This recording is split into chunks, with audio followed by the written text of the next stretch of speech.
కాళ్లలో నొప్పి, నరాల వాపు వంటి లక్షణాలతో బాధపడుతున్నారా? వెరికోస్ వెయిన్స్ లో అత్యాధునిక చికిత్స ఏవిస్ వాస్కులర్ సెంటర్. నమస్తే రమగారు. నమస్తే జయ. రమగారు, ఆ మధ్య మనం నావెల్స్ చెప్పుకున్నాం కొన్ని, మళ్ళీ స్టార్ట్ చేద్దామండి. ఏం చెప్తారు? చాలా చిన్నప్పటి నుంచి చదువుతున్న నావెల్ ఒకటి చెప్తాను జయ. మీరా. నేను 11th క్లాస్ 10th క్లాస్ ఆ స్టేజ్లో మా అన్నయ్య ఎప్పుడో కొనుక్కొచ్చాడు ఆ పుస్తకం. పోనీ డిగ్రీ ఫస్ట్ ఇయర్ అనుకో, అలా అనిపిస్తుంది. లక్ష్మి రైటర్ పేరు. ఆవిడ గురించిన వివరాలు ఏమి నాకు పెద్దగా తెలియదు, కానీ ఆవిడ ఇంకా కొన్ని నావెల్స్ ఉన్నాయి. వైజయంతి ఒకటి బాగుంటుంది, తెల్ల గులాబీ ఒకటి బాగుంటుంది, ప్రేమ కిరీటం అలా ఉంటుంది పేరు, అది కూడా బాగుంటుంది. ఒక 5-6 నావెల్స్ కనపడతాయి బాగా. వాటిలలో నాకు మీరా చాలా ఇష్టం. ఈ మీరాలో ఒక అంటే కథనము, అది సాధారణంగా ఒక నార్మల్ లివింగ్, కాఫీ కలపటం, టిఫిన్ చేయటం, ఇలాంటి సింపుల్ విషయాలే చెప్తూ ఉన్నట్టు కనిపిస్తుంది. మామూలుగా మన ఇంట్లో ఎలా ఉంటుందో అలాంటి విషయాల మీదే కథ నడుస్తున్నట్టుగా కనిపిస్తుంది. అదేలేండి. దాని వెనకాల స్లోగా మనుషుల మనస్తత్వాల్ని చాలా స్లోగా, అంటే వెంటనే విశదంగా వీళ్ళు ఇది అని చెప్పరు, స్లోగా మనుషుల తాలూకు మనస్తత్వాలు ఆవిష్కారం జరుగుతూ ఉంటుందన్నమాట. నార్మల్ లివింగ్ స్టోరీసే ఇవి. ఓకే. ఆవిడ కథలన్నీ కూడా ఒక మిడిల్ క్లాసు, కొంచెం హై క్లాస్ అంతే. ఇందులో అద్భుతమైన హీరోలు, పరమాద్భుత సౌందర్యవతులైన వాళ్ళు ఎవరో ఉండరు, విపరీత విషయాలు ఏముండవు, బాగా డబ్బులు ఉండటము అలా కూడా ఉండదు. అన్ని సాధారణమైన గాథల్లాగానే కనిపిస్తాయి. కథలు బాగుంటాయి. SCRIBD ఉంది కదా, స్క్రిప్ట్ నేను చదువుతాను, స్క్రైబ్డ్, దాంట్లో దొరుకుతాయి. ఒక సింపుల్ లివింగ్ నార్మల్ స్టోరీస్గా కనపడతాయి. ఓకే. ఈ మీరా బాగా ఇష్టం నాకు, ఎప్పుడు చదువుతుండేదాన్ని, మధ్య మధ్యలో తోచనప్పుడు కూడా. ఒకసారి చదివింది మళ్ళీ చదువుకుంటారా మీరు? అవునా రవి గారు? నచ్చితే కదండి. అంటే కొంత బాగున్నాయి అనిపిస్తుంది కదా జయ. నేను అట్లా మళ్ళీ చదివే పుస్తకాలు బోలెడున్నాయి నా దగ్గర. ఒక 6 నెలలు 8 నెలలు గ్యాప్ వచ్చింది అనుకో, ఇక ఏం లేవు, దొరకలేదు, కొత్తవి ఏం లేవు. ఆ పాత వాటిలలో ఫేవరెట్ బుక్ తీసి చదువుకుంటాము. భలే ఉందండి. అందరూ చదువుతారు జయ ఇట్లా. అట్లనా? బుక్ రీడర్స్, బుక్ లవర్స్ అంటే ప్రతి కొత్త పుస్తకపు ఆకలే ఉండదు, పాత పుస్తకపు సరదా కూడా ఉంటుంది. నేను పిండి వంటలు పుస్తకాన్ని కొన్ని 100 సార్లు చదువుకుంటా. నువ్వు నమ్ముతావా మరి? ఒట్టి వంటలు పిండి వంటలు ఏవి లేకపోతే వంటలు పిండి వంటలు చదువుకుంటాను కూర్చొని. చదువుకోవటం ఇష్టం అంతే, టోటల్గా అంతే మంది. ఎంత మంచి లక్షణం కదా రమ్మగారు. బుక్ రీడింగ్ అనేది చాలా మంచి అద్భుతమైన లక్షణం. అవును, నాకు రాలేదు రమ్మగారు. అది ఎట్లాగో వచ్చేసింది, మా ఇంట్లో ఉంది. అది మా ఇంట్లో ఉండటం వల్ల నాకు కూడా వచ్చింది. నేను ఇంగ్లీష్ చదవలేను కదా జయ, పెద్దగా అసలు చదవలేని తనం కాదు, నడవదు. మీనింగ్ అంత తొందరగా ఎక్కదు. అంతే. ఎక్కుతుంది, మీనింగు ఎక్కుతుంది, చదవనుగలను, కాకపోతే ఎంజాయ్ చేయలేను. ఓకే. మన తెలుగులో ఉన్నంత ఎంజాయ్మెంట్ ఉండదు నాకు. ఇలా అయితే నేను అసలు విశ్వనాథ్ సత్యనారాయణ గారి పుస్తకాలు 100 సార్లు చదువుంటాను, మళ్ళీ మళ్ళీ మళ్ళీ మళ్ళీ మళ్ళీ మళ్ళీ. సూపర్. అవి చదువుతూనే ఉంటాను. కొడగంటి కుటుంబరావు గారు కొన్ని పుస్తకాలు అసలు ఇలా అనగానే వాళ్ళ పేర్లు చెప్పేసేయాలి. శ్రీపాద సుబ్రహ్మణ్య శాస్త్రి గారివి భలే బాగుంటాయి జయ. గులాబీ అత్తరు 6వ సారో 8వ సారో ఈ వారంలో చదివాను మళ్ళీ నేను. చదివితే బాగుంటుంది, మీకు తెలియాలి దానిలో రుచి.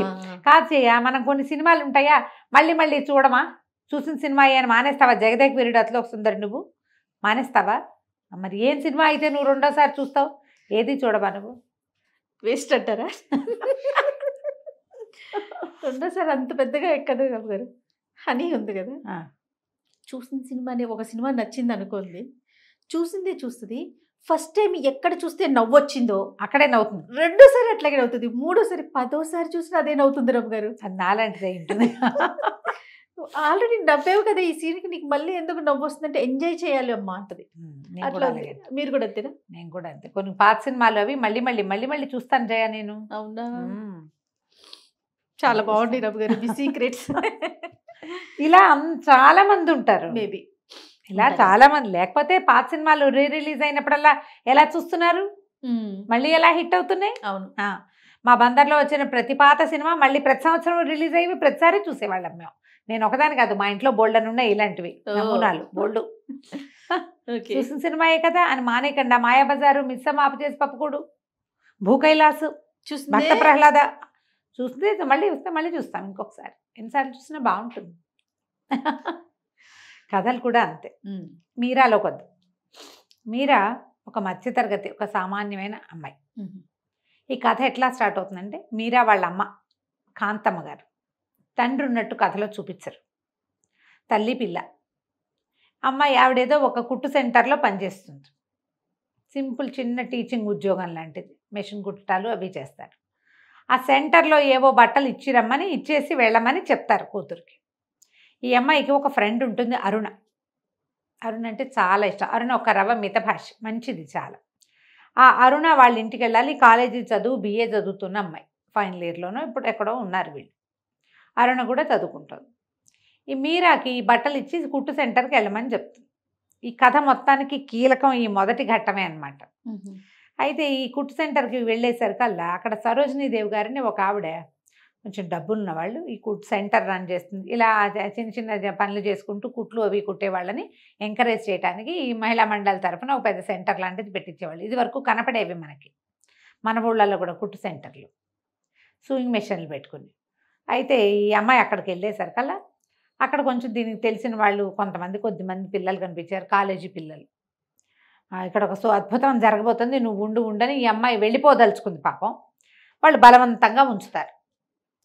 ఆడపిల్లలంతా పక్కపక్కలాడుతూ నవ్వేస్తూ ఉంటారు. ఈ లోపల ఒక ప్లకార్డు లాంటిది ఈ అమ్మాయి చేతికి అప్పచెప్తారు, ఇది పట్టుకోమని. అక్కడ ఏదో జరగబోతోందని తెలుస్తుంది కానీ ఏమిటో తెలియదు.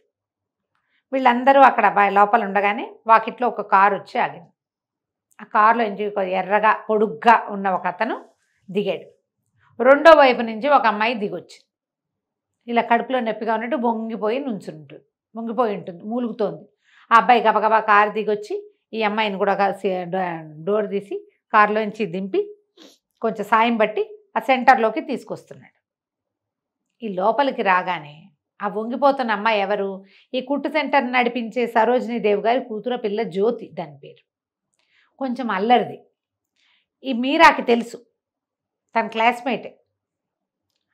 సరే ఒక్కసారి బిల్లబిల్లాడుతూ ఈ ఆడపిల్లందరూ బయటకు వచ్చేసారు. సుస్వాగతం అని పక్కపక్క నవ్వుతూ అరుస్తూ చప్పట్లు కొట్టారు. అప్పటిదాకా వంగిపోయి ఉండి మూలుగుతున్న అమ్మాయి చటుక్కున స్ట్రైట్గా లేచి నిలబడి హాహాహా పందెం గెలిచాను వచ్చని గట్టిగట్టిగా మాట్లాడేసింది. ఈ ప్లకార్డు పుచ్చుకుందిగా మీరా, దాని మీద సుస్వాగతం అని రాసింది. ఆ అబ్బాయి చూసేసి అసహించుకున్నాడు వీళ్ళని. ఆ పిల్ల ఎక్కడో కడుపులో నొప్పి పడిపోతే వాడు మోసుకొచ్చాడు. అతన్ని కుట్టు సెంటర్కి తీసుకొస్తానని వీళ్ళతో పందెం కాసింది ఆ అమ్మాయి. ఆ అల్లరి చేస్తున్న ఆడపిల్లల గుంపులో వీళ్ళకి ఏ రకంగానూ సంబంధం లేని మీరా ఈ ప్లకార్డు పుచ్చుకుని నుంచునేసరికి ఆ అబ్బాయి మీరాని స్పష్టంగా చూసేశాడు. ఆ అమ్మాయి ఏదో చెప్పడానికి ట్రై చేసింది కానీ అతను వినిపించుకోడు, చెరచెరా వెళ్ళిపోయాడు. ఆడపిల్లలంతా నవ్వుకున్నారు బాగా. ఈ పిల్లలకు ఎందుకు వచ్చాను నేను అనవసరంగా వీళ్ళ మధ్యలోకి, అయితే చెత్త పిల్లల్లో ఉన్నారు. అతను ఎవరో మర్యాదస్తుడు, పెద్ద కారు మనిషి కూడా బాగున్నాడు, బాగా ఎర్రగా గీసిన కందల్లే ఉన్నాడు, అంతే ఎర్రటివాడు. ఈ పిల్లకి ఏం చేయాలో తెలియలా. తన దారిని తను అరుణ వాళ్ళ ఇంటికి వెళ్ళిపోతుంది. అరుణ ఇంటికి తిరుగుతుంది. ఇలా జ్యోతి వాళ్ళు ఇక్కడ ఏం జరిగింది అనేది సరిగ్గా అరుణకి విడమర్చి చెప్పలేకపోతుంది. వాళ్ళు ఏదో అల్లరి చేశారు అని చెప్పింది. 2 సార్లు అరుణ్ ఇంటికి వెళ్ళాక ఈ అమ్మాయికి ఏం తెలుస్తుందంటే, ఆ రోజు అక్కడికి వచ్చిన ఆ ఎర్రటి పొడుగాట అబ్బాయి అరుణ వాళ్ళ అన్నయ్య. అప్పటిదాకా అమ్మాయి చూడలే. అరుణ వాళ్ళది ఒక సంగతి. అరుణ ఏంటంటే వాళ్ళ సవితల్లి, ఇవి రెండో భార్య, వాళ్ళ నాన్నగారికి రెండో భార్య అరుణ వాళ్ళమ్మ. అరుణ వాళ్ళ నాన్నగారికి మొదట 2 కుమారులు పుట్టాక భార్య చనిపోతే చెల్లెల్నే పెళ్లి చేసుకున్నారట. ఆవిడ పేరు శాంతమ్మ గారు, ఆవిడకి అరుణ పుట్టింది. ముందు వాళ్ళిద్దరూ రాజేంద్ర, శేఖరం, 2 అన్నదమ్ములు. పింతల్లే పెంచింది. ఈ పెద్ద కొడుకు మాత్రం ఎప్పుడు ఈవిడ్ని అమ్మ అనేవాడు కాదు, పిన్నే అనేవాడు రాజేంద్ర. రెండో వాడైన శేఖరం మాత్రం ఈవిడ్ని అమ్మని చెల్లెల్ని చాలా బాగా చూసుకునేవాడు, బాగా క్లోజ్గా ఉండేవాళ్ళు. ఆ చిన్నన్నయ్యతో చాలా ప్రీతి. ఆ పెద్ద అన్నయ్యే ఇల్లు అది. ఆయనకి పెళ్ళయింది కానీ పిల్లలు కలగల. ఆయన భార్య పేరు కుసుమ. క్యారెక్టర్స్ నిదానంగా పరిచయం చేస్తారు, సంతానం లేదు. అక్కడి నుంచి ఈ అమ్మాయిని చూసేసరికి చిర్చిర్లాడిపోతాడు అతను. ఈ అమ్మాయి ఒక్కతే నాకు క్లోజ్ ఫ్రెండ్, ఈ అమ్మాయి మంచిదని చెల్లెలు చెప్పినా సరే అతనికి నచ్చదు. అన్నయ్య ఎందుకు అట్లా ఆడుగా బిహేవ్ చేస్తాడో ఈ అరుణకి అర్థం కాదు. ఏం జరిగింది వీళ్ళిద్దరి మధ్య, అతను అంత విసిగిపోవడానికి కారణం ఏమిటి అనేది అరుణకి ఎప్పటికీ తెలియదు. ఈ అమ్మాయి కూడా చెప్పడానికి కొంచెం చెప్దామనుకుంటుంది. ఇతను విసుక్కున్నట్టుగా మాట్లాడేసరికి ఒళ్ళు మండుతుంది. మీరాకి చిన్న తలబిరుసు, చాలా చిన్నది కానీ ఉన్నది, కనపడ్డంత మెతకది కాదు అమ్మాయి. పిల్ల అందంగా ఉంటుంది, చక్కగా బారెడు జడ, పద్ధతిగా బాగుంటుంది. కానీ వీళ్ళిద్దరికీ అన్బన్నే అవుతుంది. ఈ లోపల ఇంట్లో రకరకాలు జరుగుతూ ఉంటాయి. ఫైనల్ ఇయర్ పరీక్షలు రాస్తారు. రోజులు గడుస్తూ ఉంటాయి. అతనికి అమ్మాయి వచ్చినప్పుడల్లా చెల్లెలు సంతోషంతో పొంగిపోవటము అవి అతను నచ్చుబాటుగా ఉండవు. ఈ పిల్ల మంచి పిల్ల కాదు, పిల్ల మంచి పిల్ల కాదు, ఆ జ్యోతి వాళ్ళతో తిరుగుతుంది. ఇట్లా ఆ మధ్యలో ఆ జ్యోతి కూడా వీళ్ళు, ఆ అమ్మాయికి ఏంటి, ఆ జ్యోతికి ఈ వీళ్ళు డబ్బులు ఉన్నవాళ్ళు, ఈ కుర్రాడికి లైన్ వేసి ఎట్లాగైనా వీళ్ళ తన అల్లరితో వాడిని మెప్పించాలనుకుంటే ఆ అబ్బాయి అల్లరికి లొంగేవాడు కాదు. ఆ సరదాని జీర్ణించుకోవాలా, తనకు నచ్చలేదు. ఆ అమ్మాయి కూడా వస్తుంది, వాళ్ళు కలిసి వాళ్ళ ఇంటికి వెళ్తారు, రమ్మంటుంది, ఇవన్నీ జరుగుతూ ఉంటాయి. కానీ ఈ కుర్రాడికి మాత్రం ఆ అమ్మాయి మొహం గిట్టదు, శేఖరానికి మీరా మొహం గిట్టదు. రోజులు గడుస్తూ ఉంటాయి. వీళ్ళు రాజేంద్ర కుసుమ వాళ్ళ కథ నడుస్తుంది అనమాట. పిల్లలు కలగలేదు, అయితే బాగా ఆలోచించుకుని ఇద్దరు పిల్లల్ని అడాప్ట్ చేసుకుంటారు. అడాప్ట్ చేసుకోవడం మళ్ళీ ఎవరినో కాదు, అక్కయ్య పిల్లల్నే తీసుకుంటారు. చెల్లెలు కొడుకుని అక్కయ్య కూతుర్ని ఇద్దరిని ఉంచుకుని, అక్కయ్య కూతురికి తోడు కోసం అక్కయ్య కొడుకుని కూడా ఉంచుకుంటారు ఇంట్లో, పెద్దవాడిని పిల్లల్ని చూసుకోవటం కోసం. ఈ పిల్లలు పెంపకాలు వ్యవహారాలు నడుస్తుంటాయి. అయితే ఒకసారి ఏమవుతుందంటే ఈ మీరాకి ఎలాగైనా బుద్ధి చెప్పాలని ఉంటుంది అతనికి. నువ్వు ఇక్కడికి రావద్దన్నట్టుగా అమ్మాయికి చెప్తాడు, మా ఇంటికి రావద్దు నువ్వు అని. అరుణతో చెప్పించండి ఆ మాట అని చెప్తుంది. అంతేగాని నేను అక్కడ లేనండి అది కాదు అని అతనికి నచ్చ చెప్పడానికి కానీ, నువ్వు పొరపాటు పడ్డావని చెప్పడానికి కానీ ఆ అమ్మాయి ట్రై చేయదు. మీరా ప్రయత్నించదు. పోనీ అరుణకి ఇలా జరిగింది, అందులో నా తప్పేం లేదు, మీ అన్నయ్యకి నన్ను చూస్తే అందుకే కోపం వస్తుందని అరుణకు కూడా చెప్పలేకపోతుంది, చెప్పదు. చెప్పకపోవడానికి ఏవో రకరకాల కారణాలు మొత్తానికి చెప్పదు. ఈ రోజులు గడిచాక ఒకసారి ఏమవుతుంది, అరుణ వాళ్ళు ఎక్కడికో ఊరు వెళ్తారు. ఇతను ఏమనుకుంటాడంటే ఈ పిల్లని ఇంటికి పిలిచి దీనికి బుద్ధి చెప్పాలనుకుంటాడు. నీలాంటి అల్లరి పిల్లతోటి మా చెల్లెలు తిరగకూడదు అని ఉంటుంది.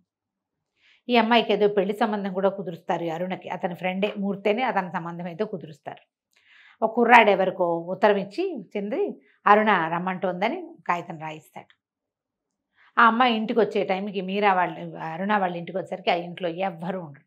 ఇతను ఉంటాడు. ఏం చేస్తాడు, సుస్వాగతం అని బోర్డు పుచ్చుకుని వచ్చుంటాడు. ఆ అమ్మాయిని కవ్వించడానికి అనమాట. ఆ పిల్ల కూడా బాగా మాటలు విసిరేస్తుంది. దానికి ఏమనిపిస్తుంది అంటే ఆ జ్యోతి మీద ఇంట్రెస్ట్ తోటే వచ్చాడు వీడు అనుకుంటుంది. జ్యోతి ఇతనికి నమ్మించిందని అనుకోదు. చాలా చిన్న మిస్అండర్స్టాండింగ్. ఇద్దరు మాటలు విసురుకుంటారు. అతను ఏదో అమ్మాయి చేతులు పుచ్చుకుని అది కాదని చెప్పబోయేసరికి చెంప మీద కొట్టేసరికి ఆ పిల్లల్ని గట్టిగా దగ్గరికి లాగేసుకునేసరికి ఒక ఒంటికి వివసత్వం వచ్చేస్తుంది.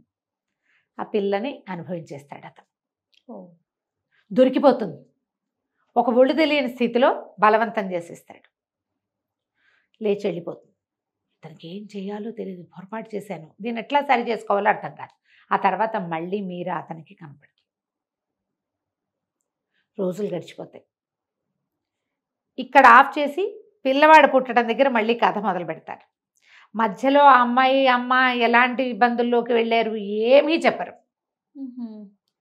చెప్పకుండా మళ్ళీ కరెక్ట్గా 3 నెలల పిల్లాడిని బట్టలు వేయటం దగ్గర కథ మొదలవుతుంది అనమాట. దీని తర్వాత ఇదంతా ఎవరు పాఠకుడి ఊహకు వదిలిపెడతారు. ఏమన్నా ఊహించుకోండి, ఏదైనా కానీ. అరుణకు కూడా పెళ్ళైపోతుంది. అరుణ పెళ్ళి కూడా ఒక వాక్యంలో తేల్చేస్తారు. సరే, ఇది కట్ చేస్తే వీళ్ళు వేరే ఊరు. ఈ ఊళ్ళో మీరాబాయమ్మ గారు, ఈ అరుణ కాదు మన మీరా వాళ్ళ అమ్మమ్మ బామ్మ అంటుంది. వాళ్ళ అమ్మకి పెద్దమ్మగారు. ఈ కూతురి స్థితి చూసి ఆవిడ భయపడి ఉద్యోగం మానేసి పిల్లని తీసుకుని వాళ్ళ పెద్దమ్మ దగ్గరికి వెళ్ళిపోతుంది. ఏలూరు దగ్గర ఏదో ఊరు, చిన్న ఊరు, అక్కడికి వెళ్ళిపోతుంది.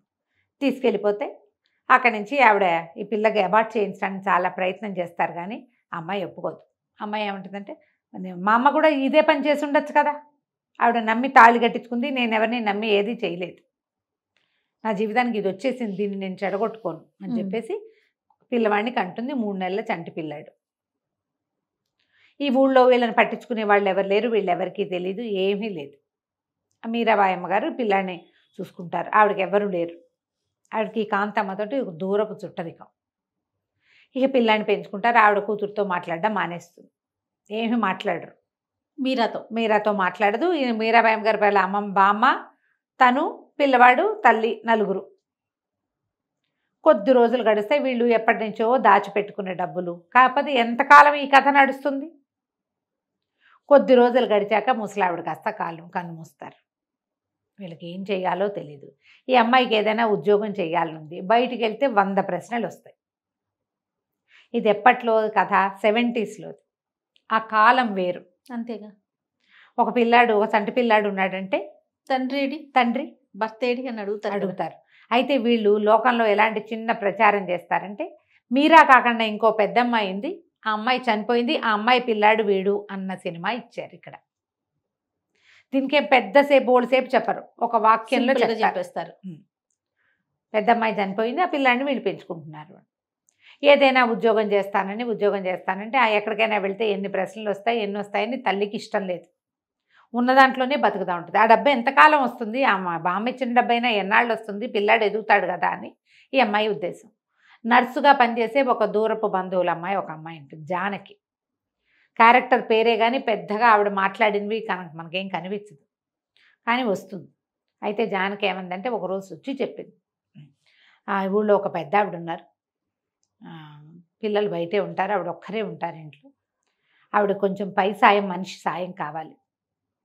70 రూపాయలు ఇస్తారు ఆ రోజులో. 70 రూపాయలు 70 రూపాయలు ఇస్తారు. ఆవిడ కొంచెం గుండెదడ మనిషి. వెనకాల సాయం కొద్దిగా వంట సహాయం అది చేసి పెట్టచ్చు, వంట అది చేసి పెడితే సరిపోతుంది. వాడికి వంట చేయటం, మాట సహాయం, పై పనులన్నిటికీ పని వాళ్ళు ఉన్నారు పుష్కలంగా. వాళ్ళకి డబ్బులు ఎక్కే లేదు అసలు. సహాయంగా ఒక మనిషి, కొంచెం 4 తెలిసిన వాళ్ళు ఎవరైనా ఉండాలి, అంతే. అనేసరికి మీరా బాగా ఆలోచించుకుని పదనే వస్తానంటుంది. వెళ్తే చక్కగా సన్నగా పొడుగ్గా తీగల్లే ఉన్న పిల్ల, 10th క్లాస్ చదివానని చెప్తుంది. BA చదివి ఈ పిల్ల మీరా 10th క్లాస్ BA చదివి ఈ ఊళ్ళో ఎందుకున్నావు, ఈ పనికి ఎందుకు వచ్చావని అడుగుతారు కదా.